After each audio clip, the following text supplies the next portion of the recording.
Hello, everyone. This is the Crimson Cure, welcoming you to the Crimson Tower, a place where we keep a feminine foot on the neck of the gynocracy, feminism, and black male misandry. So go ahead, pull up a chair, stay a while, and listen. Hey y'all, Donnie Keith here, aka Auntie Peaches from the Aunties Radio Show, also on The Voice of Reason. I'm here to say that ever since my man started taking A game, he's been on top of his A game. What? When I say A game, I mean his A game. He's more focused. He's definitely working out more. His attitude is better. And he's not complaining of all over body aches due to poor blood circulation, because A-Game provides great blood circulation, if you know what I mean, ladies. That blood circulation. Sometimes I have to hide the A-Game in the bushes when I'm out walking the dog just because I want some sleep, if you know what I mean, ladies. Stay on top of your A-Game, fellas. Get your A-Game.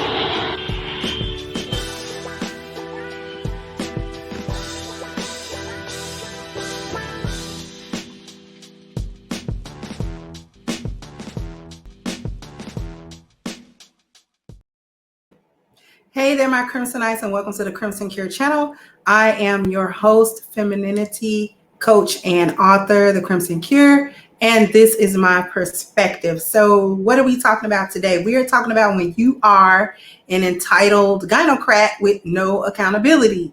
And this is one of the symptoms of being a gynocrat and one of the dangers of it, because women never think that they have to actually be accountable for the stupid stuff that they actually will do. Now, today I'm going to show you a goofball gynocrat. Everyone has heard of the Tour de France, right? It's this epic bike marathon, right? Now, they allow people to be on the sidelines as the riders come through, to cheer them on and so forth, right? So I'm going to share a really quick article with you. Hopefully they have a video. I don't think they really have the full video of it, but I'm going to read the article. Spectator arrested for causing massive Tour de France crash. After a 4-day search, it took them 4 days to find this chick. After a 4-day search, a woman was arrested Wednesday as part of an investigation into a large crash at the Tour de France earlier in the week, according to the Brest prosecutor's office. A woman was arrested in the Finisterre. I don't know, I guess that's a French word or whatever.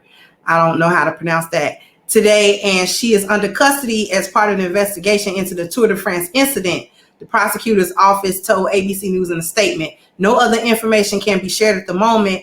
More to come tomorrow. Local police announced on Sunday they were opening an investigation for manifestly deliberate violation of an obligation of safety or prudence after a fan caused a large crash by holding a sign in front of the cyclist in the opening stage of the competition on Saturday. The woman, who was facing away from the riders, appeared to cause the crash by accident. Tony Martin, a member of top tour contender Primo Roglic's Jumbo Visma squad, hit the woman holding the sign on the right side of the road, causing a domino effect for riders inside the peloton. The first fall, caused by the cardboard sign, was followed by another later in the stage, which injured 4-time Tour de France winner Chris Froome. Riders briefly halted the race on Tuesday to protest against the danger caused by the spectators who are too close to the road.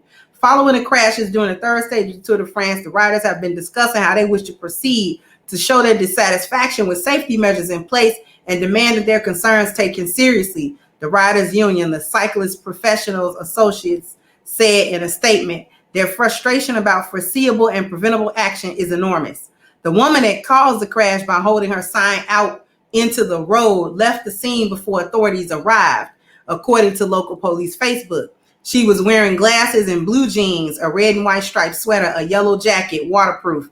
She is holding a sign bearing the inscription, I can't read that, Police said in a statement seeking information on the woman before arrest. I think they translated it into like go grandpa or something like that.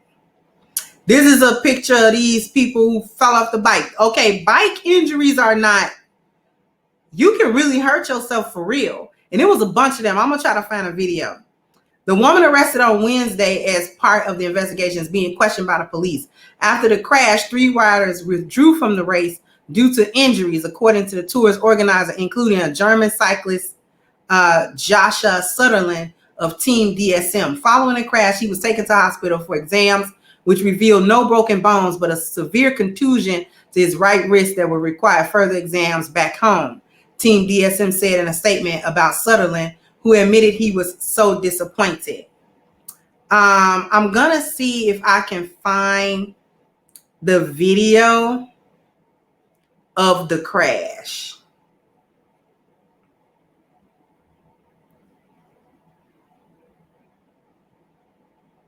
Because it's actually kind of short. Hold on, let me see if this is a good video.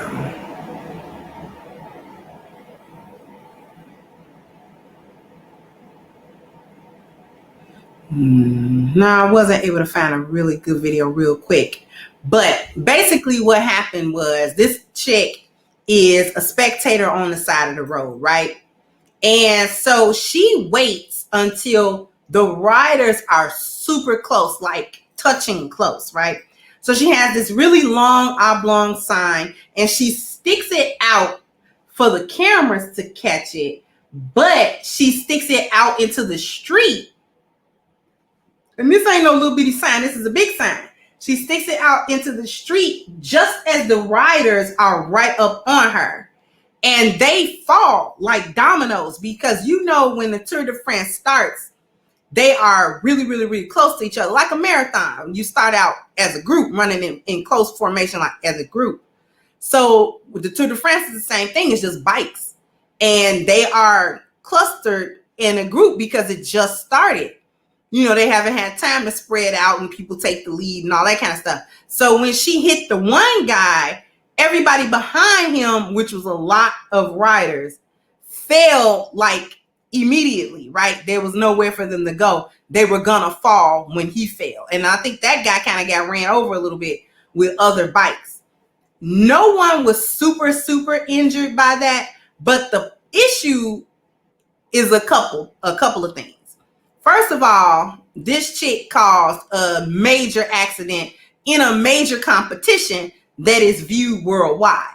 People from all over the world watch the Tour de France and keep up with who are the winners and things of that nature, right? And so she, not only did she do something real stupid to cause the crash, a lot of them people had to pull out of the race. These are athletes who train in order to prepare themselves for competition in the Tour de France. And this is the first year where since last year we was locked down by C-19, everybody. So this is the first year that they're allowed to compete like this, right? I don't think that they were able to do this last year because of the pandemic. So these people have trained in order to participate in this competition, only to have a goof nut do something stupid and self-entitled because she wants the spotlight of the cameras to look at her little stupid sign. And it wasn't even like a artistically done sign. It was like a long, oblong piece of cardboard where she scribbled some stuff in marker on it. It wasn't even fancy. It was stupid. And she waited right until them riders were up on her so that when she stuck this sign out into the street, they actually fell. And a lot of if they weren't injured, their bikes were torn up. All right. So they still couldn't compete anymore because the bike that they were riding, the chains are broken, the frame is bent. You can't have that kind of stuff on a bike. The bike won't work anymore. The bike can't take that. It's not a car.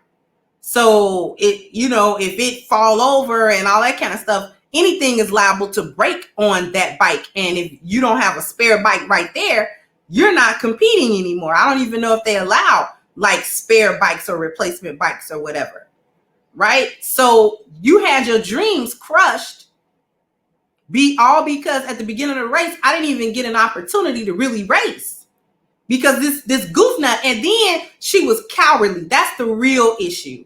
She was too cowardly to face the accountability of what she had done. So she ran off before like anybody could get there to investigate and see what happened and who did what. She snuck off like, ooh, I'm gonna get away. But they found her and arrested her. And they said, I was reading one article that it said she could be fined up to like $35,000 and like 2 years in jail is like the maximum penalty that she could face. And they were thinking about it because she made them have to fine her. She didn't just own up to what she had done. And that's the point that I'm trying to make today with this video. This is what feminism empowers women, and we're powerful and we can do all this kind of stuff, and but you're scared of accountability though. So if you do something goofy, or you do something you know you're gonna be in trouble for it, especially by the law, you run and hide, trying to hope that don't nobody know who you were, and wouldn't nobody gonna be able to recognize and identify you to turn you into the police to answer questions about what you were doing, because you actually did injure some of them people. And it upset the riders so much that they kind of protested during the rest of it. They said in one part they rode their bikes really slowly and stuff like that, because you got a bunch of goofballs all up and down the track, on the side of the track, doing goofy stuff as I'm trying to ride. You know, you get up to a good little speed on them 10 speeds and stuff. You know, you get on a little down, and a downward incline, and you're picking up speed. You come around a corner to be smacked in the face with somebody holding out a sign or holding out their hand or doing something else goofy, where you can't really maneuver on that bike like that because you're going to crash. You're going to hurt yourself, or you're going to hurt somebody else in the crowd. So I definitely understand their perspective on that. But this goofball, this is what you call a gynocrat that's entitled with no accountability. They empower you with everything but accountability. You ain't never just gonna stand 10 toes down for something that you did and say, hey, I was wrong for that. I apologize. It was me. I'm the one that held the sign out. I'm really, really sorry. I didn't mean to cause, that big of that crash at all. So whatever fine or whatever I have to face, I have to go ahead and face it because I'm really sorry. I apologize to all of the, competitors that were affected. No. You're empowered for everything but telling the truth and saying you sorry and having some type of accountability. And even though that was in France, if the gynocrat is a gynocrat everywhere. They all do the same stuff. None of them are ever accountable, and they for sure are never sorry. So I just wanted to bring you that little tidbit to let you guys know these are the signs of a gynocrat. When she never take accountability. It took 4 days. She didn't turn herself in or nothing. She was hoping them people forgot. She was hoping them people couldn't recognize who she really was, or wouldn't be able to identify her at all. This is 2021. Folks can identify you from anything. You are identifiable. Okay, you all on social media, your pictures are being taken everywhere in public. There are public cameras, all types of stuff capturing you, going in and out, doing, your day to day. You're on a camera somewhere, just smiling like you're on camera, because you are. In this day and age, everybody's on camera. You're not really going anywhere where no one knows who you are. I mean, they may not know you specifically, but they can find out. It's not difficult. It's not difficult to find out who anybody is nowadays. And she was that averse to accountability and taking responsibility for something that she had done. So she went into I wouldn't say hiding, but I mean, she was hoping that they wouldn't find her. I know she was. And now she got to face the music. And they're mad at her because she made them look. So these are the traits and signs of a gynocrat. If you know you're dealing with a gynocrat, when you're dealing with a woman, never can say she's sorry. Never can own up to a responsibility. Never can take accountability for anything that she do, no matter how stupid, serious, small, big, whatever, no matter who got hurt, no matter who suffered behind something stupid that she did, she's never going to take responsibility for it. She's going to deny. And that's how you know you got a gynocrat. They entitled with no accountability. All right. So sound off in the comment section. Let me know what you think about this gynocrat who doesn't have any accountability. Should she be arrested? Should she be fined? I think she should at least be fined for running off and not taking accountability. That'll teach her for next time and set a good precedent for any other woman that thinks that she could do something stupid and then just go away and act like she never did that. So once again, sound off in the comment section. I want to hear your thoughts. Like, share, and subscribe to the channel if you have not. Once again, I am your host, The Crimson Cure, and this was my perspective. Bye-bye, Crimsonites.